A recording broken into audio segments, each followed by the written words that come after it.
एथरे हसिबे outsourcing कर्मचारी को मिलिब सब सरकारी सुविधा। व्यूअर्स जानिथिबे सबु स्टेट रे सबु राज्य रे आउटसोर्सिंग संस्था अछि एवं आउटसोर्सिंग संस्था बहुत विभाग एवं बहुत स्टेट रु उठी जाइछि सेमान को रेगुलर मध्य कराइछि सेमान समस्त सरकारी सुविधा पाउछंती। देखिपारे मध्य रिसेंटली मध्य प्रदेश सरकार मध्य आउटसोर्सिंग व्यवस्था जो माने सर्विस प्रोवाइडर द्वारा एंगेज होती थर्ड पार्टी द्वारा एंगेज होती आज की तारीख में काम कर रहे हैं उन सबको नियमित किया जाए। आउटसोर्सिंग कर्मचारी को मध्य प्रदेश रे मध्य सेमान को रेगुलर करछंती सरकारी सुविधा दैछंती। आज की तारीख में काम कर रहे हैं उन सबको नियमित किया जाए।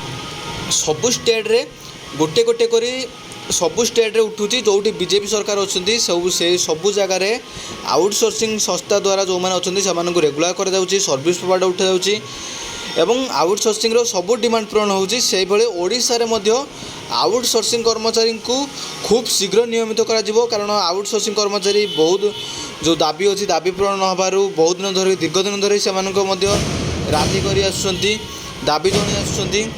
वर्तमान मुख्यमंत्री जो विरोधी दल थे सेबेठू जानते आउटसोर्सिंग कर्मचारी कौन आउटसोर्सिंग कर्मचारी माने केमिति नियुक्त पाइछंती और सेमानक सालेरी केते दरमा केते सबु किछि पई अवगत अछंती वर्तमान मुख्यमंत्री से। तेणु जेतेबेले मध्य प्रदेश जेतेबेले आउटसोर्सिंग कर्मचारी उठिला सेठी बीजेपी सरकार अछंती देखि पारथिबे जेतिकी राज्य रे आउटसोर्सिंग व्यवस्था उठी सबु जगार बीजेपी सरकार अछि।